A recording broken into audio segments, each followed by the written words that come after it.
आप लोग बनते रहो MP MLA, बनते रहो मंत्री, और मंत्री बनकर अपने अपने पार्टी के गुलाम बन जाओ। इस समाज के हितों की रक्षा कौन करेगा?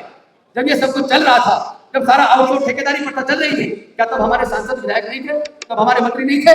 लेकिन तब तो वो गुलाम होकर मुंह को बंद करके संसद के अंदर बैठ गए। उस वक्त अगर वो संसद में आवाज उठाए होते, उस वक्त अगर वो विधानसभा में लड़े होते, तो हमारे बच्चों का ये भविष्य बर्बाद ना होगा। फिर से गुलामी हमारे बच्चों की तरफ तेजी से बढ़ रही है।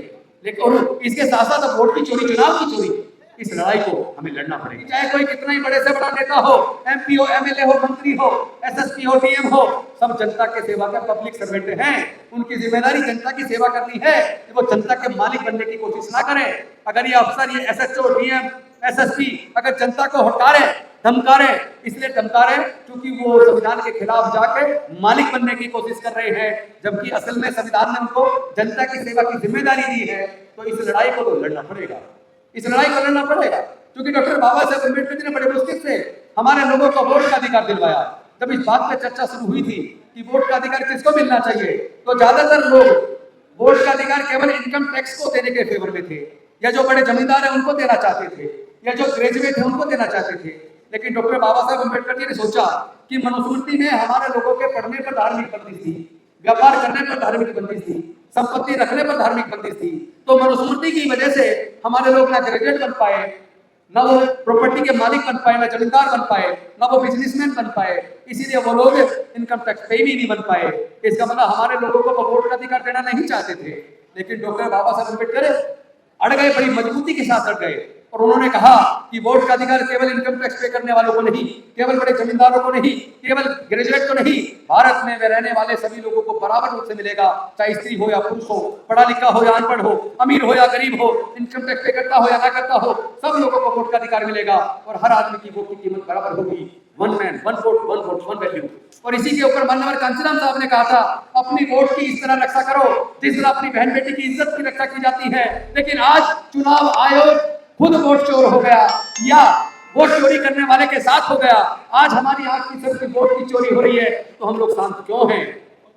कि आप अपनी वोट की रक्षा नहीं करोगे? जिस तरह आप अपनी बहन बेटी की इज्जत की रक्षा करनी चाहिए, बाबा साहब ने भी कहा, माननीय कांचीराम साहब ने भी कहा, उसी तरह अपनी वोट की चोरी की भी रक्षा करो, वोट को चोर मत होने दो।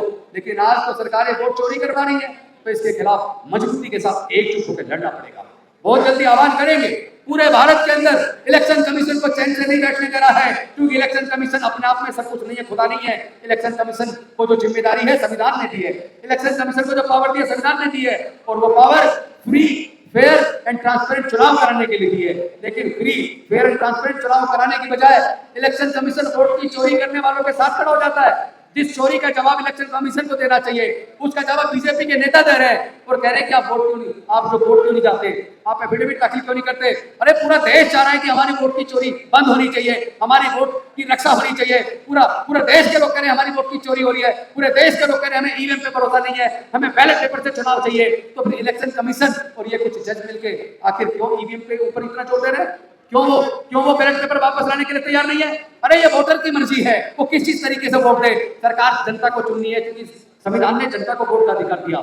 अगर हमें डाउट है, हमें भरोसा नहीं है ईवीएम मशीन के ऊपर, हम चाहते हैं कि बैलेट पेपर से चुनाव हो, तो मैं पूछना चाहता हूँ इलेक्शन कमीशन क्यों इतनी जिद पैदा है, सुप्रीम कोर्ट क्यों इतनी जिद पैदा है?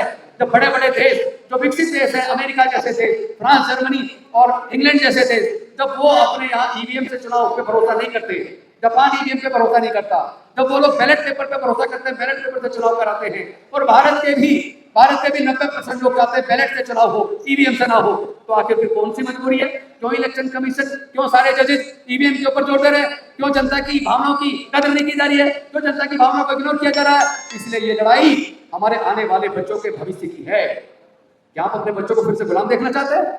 अगर आप गुलाम नहीं देखना चाहते तो इस लड़ाई को लड़ना पड़ेगा।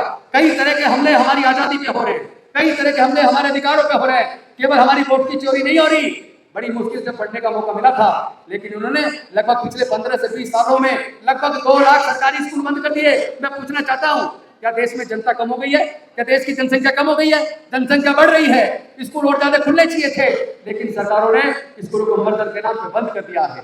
प्राइवेट स्कूल खुलते जा रहे हैं, सरकारी बंद हो रहे हैं। प्राइवेट में पढ़ाई का खर्चा इतना महंगा है कि 99% SC ST OBC के बच्चे, माइनॉरिटी के बच्चे, वो प्राइवेट पब्लिक स्कूलों का खर्चा नहीं उठा सकते। और स्कूल को छोड़िए, अगर कॉलेज की बात करें तो 5 साल का NNU से लॉ की डिग्री करने के लिए कम से कम 25 लाख रुपया चाहिए। सरकारी इंजीनियरिंग कॉलेज से 4 साल की डिग्री करने के लिए कम से कम 15 से 20 लाख चाहिए। मैनेजमेंट की डिग्री IIM से करने के लिए कम से कम 30 लाख रुपया चाहिए। SC ST OBC माइनॉरिटी के लोग तो 98 से 99% ऐसे हैं जिनके पूरे परिवार की इनकम को अगर जोड़ दे तो पूरे परिवार की इनकम 5,000 रुपए से 20,000 रुपए महीने के बीच है।